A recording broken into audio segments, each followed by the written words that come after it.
Okay, let's do some mortar repair. So my mix is 1 bag of type N quikrete mortar and 1 bottle of quikrete dye, I guess it is. That's a charcoal color. That's why the mortar is a darker color mixed up.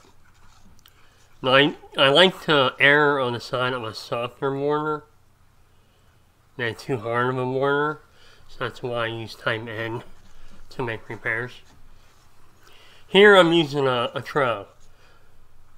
Now you can use a hawk, and a hawk holds more mortar, and so you get a lot more time putting the mortar in the joints, but I'm sure a lot of you don't have hawks and don't want to buy them. So in this little area I'm going to use a flat trowel to put the mortar in. And what I do is I rest that trowel on the edge of the brick and feed it in there. You can see here I use some shims. So some of my bricks were loose, and I didn't want to break down the whole wall for a couple bricks. So I put some shims in there, and as I go along I'll remove them as the brick stabilizes when I put mortar in the joint.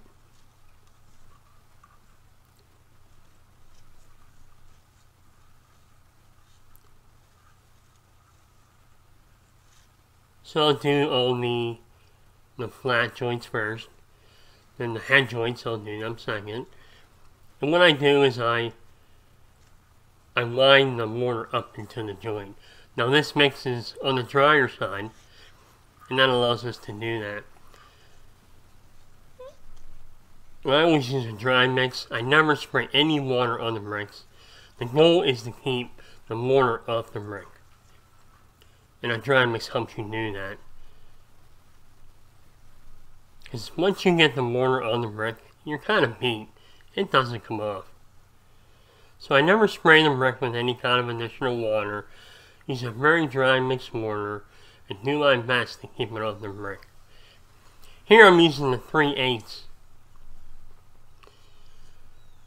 joint tool, and I'm trying to recess the mortar into the brick because that's how the house was originally. So I'm trying to keep it close to what it originally was. So I'll do all the flat joints, and then I'll come back, I'll do the head joints.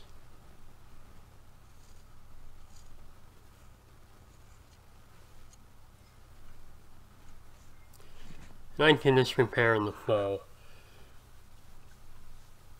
Okay, last thing we want to do here is take a masonry brush and sweep the excess off the wall.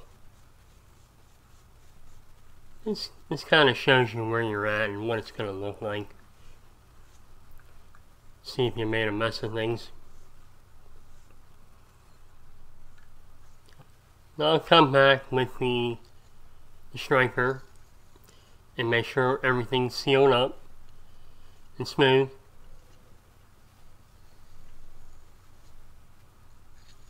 So the last thing I do is do one last strike on the brick.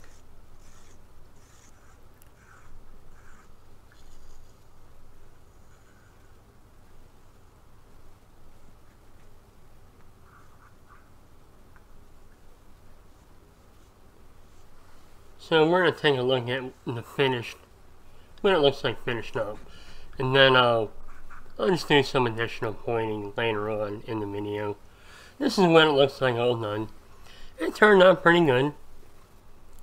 Everything's sealed back up and strong again, and this will last a very long time. But we had a lot to do on this house, so we'll keep working at it. But I wanted to show you this little area that I did. Here's some additional footage of me putting the mortar in the joints, but that's pretty much all I have to show you on this video.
set it down on here. I put the brick on top of it.